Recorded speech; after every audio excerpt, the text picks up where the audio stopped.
সদস্য জনাব মোহাম্মদ মঈনুদ্দিন, ব্রাহ্মণবাড়িয়া ৬। সম্পূরক প্রশ্ন করুন। আপনাকে ধন্যবাদ। আজকে বাংলাদেশের বিশিষ্ট পরমাণু বিজ্ঞানী ডক্টর ওয়াজেদ মিয়ার ১৫তম মৃত্যুবার্ষিকী, তার স্মৃতির প্রতি শ্রদ্ধা জানিয়ে মাননীয় স্পিকার, মাননীয় মন্ত্রীর কাছে একটা প্রশ্ন করতে চাই। ডক্টর ওয়াজেদ সাহেব ছিলেন ব্রিলিয়ান্ট অফ দ্য ব্রিলিয়ান্টস। তার সুযোগ্য সন্তান সজীব ওয়াজেদ জয়ের মধ্য দিয়ে বাংলাদেশ যখন ডিজিটালাইজেশন হচ্ছিল, বিরোধী দলরা তখন টন্টিং করত ডিজিটালকে নিয়ে। আজকে ডিজিটাল বাংলাদেশ একটা বাস্তবতার ব্যাপার এবং মাননীয় প্রধানমন্ত্রীর নেতৃত্বে সারা বাংলাদেশ আজকে ডিজিটাইজ হয়েছে। মাননীয় মন্ত্রীর কাছে এখন প্রশ্ন রাখতে চাই, স্মার্ট বাংলাদেশ গঠনের লক্ষ্যে মাননীয় মন্ত্রী মহোদয় সারা বাংলাদেশে smartly Sheikh Russel digital lab সারা বাংলাদেশে ডিস্ট্রিবিউশন করবে কিনা? আই মিন ইভেন্ট ডিস্ট্রিবিউশন না আন ইভেন্ট ডিস্ট্রিবিউশন হবে? মাননীয় মন্ত্রী মহোদয়ের কাছে আমি জানতে চাই। মাননীয় স্পিকার, আপনাকে ধন্যবাদ। ধন্যবাদ মাননীয় সদস্য। মাননীয় মন্ত্রী।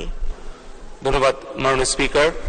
মাননীয় স্পিকার, মাননীয় সংসদ সদস্য যথার্থই বলেছেন, বিশিষ্ট পরমাণু বিজ্ঞানী ডক্টর ওয়াজেদ মিয়া বাংলাদেশের জন্য বাংলাদেশের পরমাণু শক্তি কমিশন প্রতিষ্ঠা এবং বাংলাদেশে পারমাণবিক বিদ্যুৎ কেন্দ্র স্থাপনের জন্য যে অসামান্য অবদান রেখে গেছেন, তার জন্য আমরা আজকে তার বিদেহী আত্মার মাগফিরাত কামনা করি। এবং বিশিষ্ট পরমাণু বিজ্ঞানী ডক্টর এম এ ওয়াজেদ মিয়ার স্মৃতি বিজড়িত তার নিজের বিভাগ, নিজের জেলা রংপুরে আমরা একটি অত্যাধুনিক doctor Wazed Miah hi tech park নির্মাণ কাজ আমরা ইতিমধ্যেই শেষ প্রান্তে চলে এসেছি এবং নাটোর জেলায় ডক্টর ওয়াজেদ মিয়া কৃষি বিশ্ববিদ্যালয় স্থাপনের জন্য মাননীয় প্রধানমন্ত্রী অনুমোদন দিয়েছেন। এটির আইন প্রণয়নেও কাজ হয়ে গেছে এবং আজকে মাননীয় স্পিকার, আপনার মাধ্যমে মাননীয় সংসদ সদস্য মহোদয়কে আশ্বস্ত করতে চাই যে ওনার ব্রাহ্মণবাড়িয়ায় ওনার নির্বাচনী এলাকায় আমরা Sheikh Russel digital computer lab স্থাপনের উদ্যোগ গ্রহণ করেছি। পাশাপাশি সারা বাংলাদেশের ভবিষ্যৎ নাগরিকদেরকে আমরা সৃজনশীল, উদ্ভাবনী, সমস্যা সমাধানকারী চতুর্থ শিল্প বিপ্লবের সাথে খাপ খাইয়ে নেতৃত্ব দেওয়ার মতো করে স্মার্ট নাগরিক তৈরি করার জন্য আমরা প্রাথমিক, মাধ্যমিক, উচ্চ মাধ্যমিক পর্যায়ে Sheikh Russel digital computer lab স্থাপন করছি। আমরা বিশ্ববিদ্যালয় পর্যায়ে আইসিটি ইনকিউবেশন সেন্টার স্থাপন করছি।